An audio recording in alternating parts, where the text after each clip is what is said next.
Young Prince Amleth is suddenly orphaned after his uncle kills his father, the king, and kidnaps his mother, the queen. Years later, after being found and raised by Vikings as a berserker, Amleth, the Northman, returns home and an epic revenge saga ensues. I'm Ronald Young Jr., and I'm leaving the theater.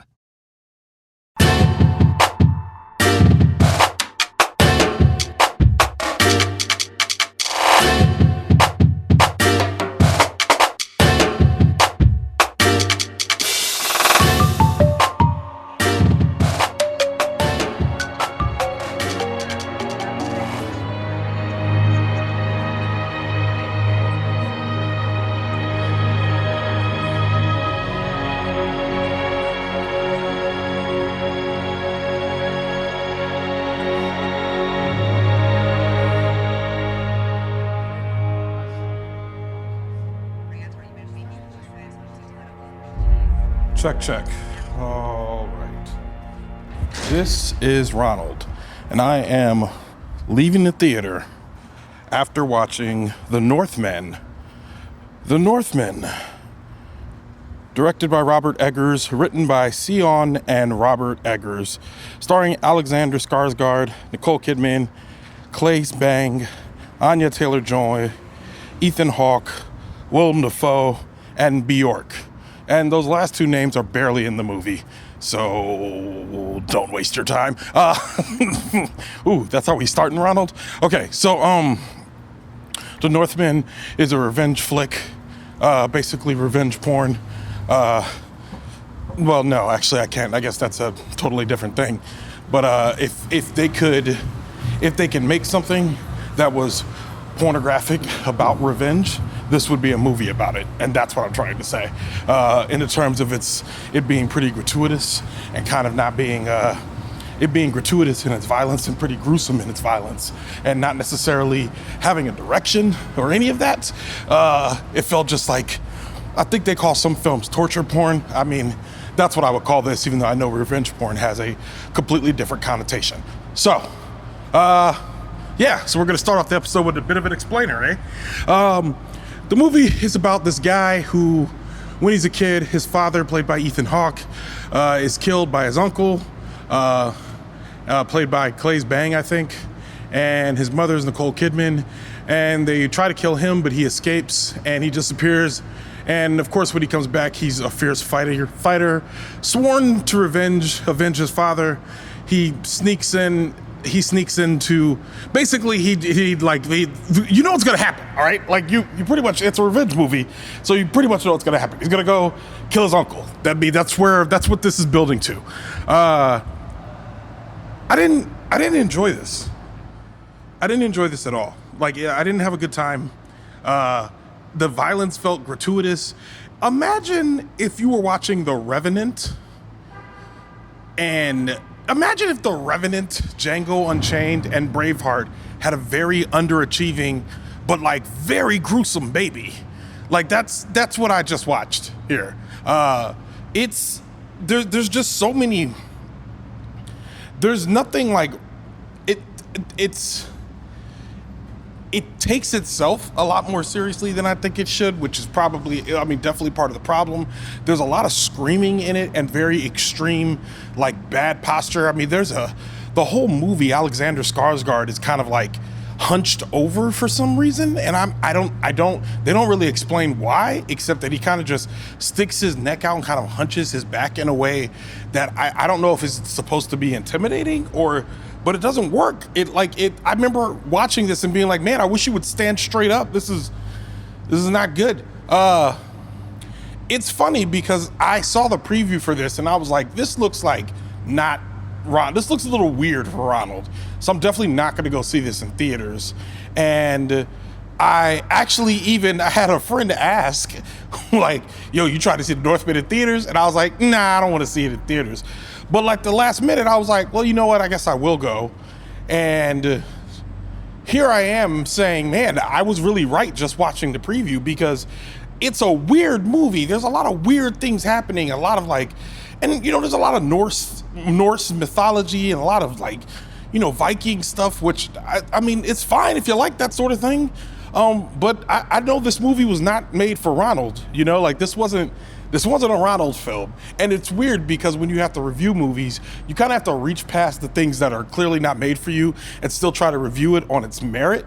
And it felt like it was very blocky to begin with. There was a lot of grandiose speaking and people yelling, and a lot of grunting throughout the entire movie.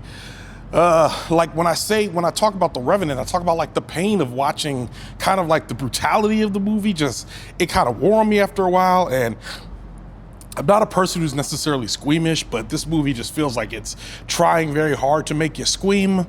And it just, there's a few times in there where I was just like, all right, that we didn't need that. That's enough of that.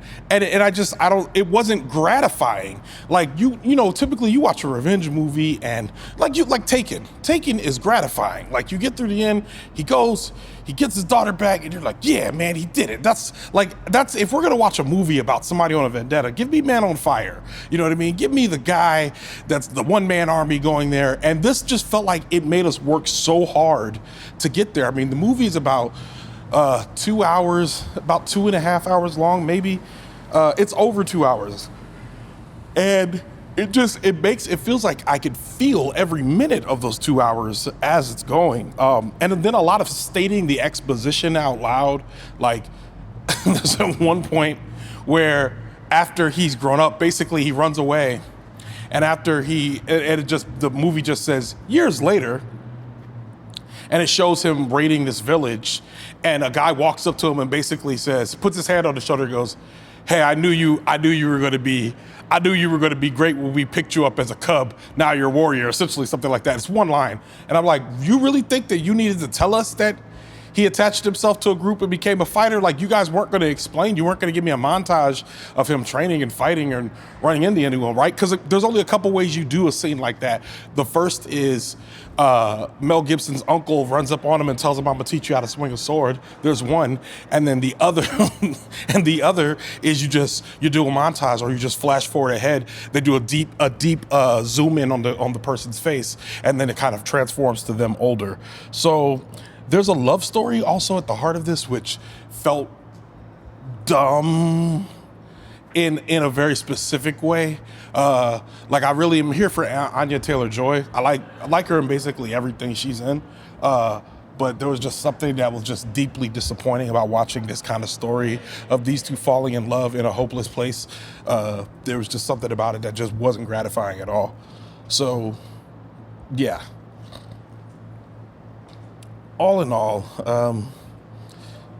I've seen better. Like I think that's what I know that's like probably a low bar, like to say I've seen better movies than this, but I don't think this was good. Like if you're gonna do a revenge period piece, we've seen it done better. I've seen episodes of Game of Thrones that did a better job than this, and they certainly didn't have the budget that Northman had in order to accomplish it. You know what I mean? So. Yeah, I mean, Nicole Kidman is in it for a large portion of the movie. It feels like she's reduced to background acting, which feels like a waste of Nicole Kidman. So, and then there's a bunch of weird ceremonies in the movie with a lot of chanting and speaking in tongues. And I didn't like it. Mostly because it felt like one ceremony per movie is cool, like two maybe. Like, you know, with if you watch Black Panther, you know, you have the scene in the beginning when he's drinking it. No, you have him going to the astral plane. You have he goes twice basically, and then later on another person goes. But it's all useful. It all makes sense. You know what I mean? Anytime if you're gonna have like extra ceremonies in a movie, it just feels like all of them should have some sort of function. And I watched like several ceremonies of people by the fire either grunting or chanting or cutting themselves or pouring blood on somebody or cutting off some head or something. And I'm just like, what am I? Why did you make me? Why, Ronald, did you make me watch this? I say to myself listening to this episode in the future, why, Ronald, did you make me watch this? Yeah, I mean, that's basically it. I didn't like it. I gave it 2 of 5 stars. I gave it 1.5 of 5 stars. I didn't like it. I liked Sonic way better than this. So yeah, 1.5 of 5 stars. Not quite 1 star. I mean, I'm sure somebody's gonna watch it and be like, hey, yeah, it's, what you gotta understand, Ronald, is the blah, blah, blah. But I'm just telling y'all it's not good. I'll be the first one to tell you it's not good and it's not for me. It's both not for me and not good. By its own merits, I don't think it's good. And also it just wasn't for me. I shouldn't have seen this movie. So yeah, with that, Leaving the Theater is a production of Oh It's Big Ron Studios. Theme music by the mysterious Breakmaster Cylinder. To find out more about this show and other Oh It's Big Ron Studios shows, follow me on Twitter and Instagram at Oh It's Big Ron. That's at ohitsBigRon. This episode was mixed by Thomas Tyra of Bias Studios. Thank you, Thomas. If you like this show, I host another show for HBO called HBO Docs Club. Check that out wherever you listen. Leaving the Theater will be back soon. Thanks for listening.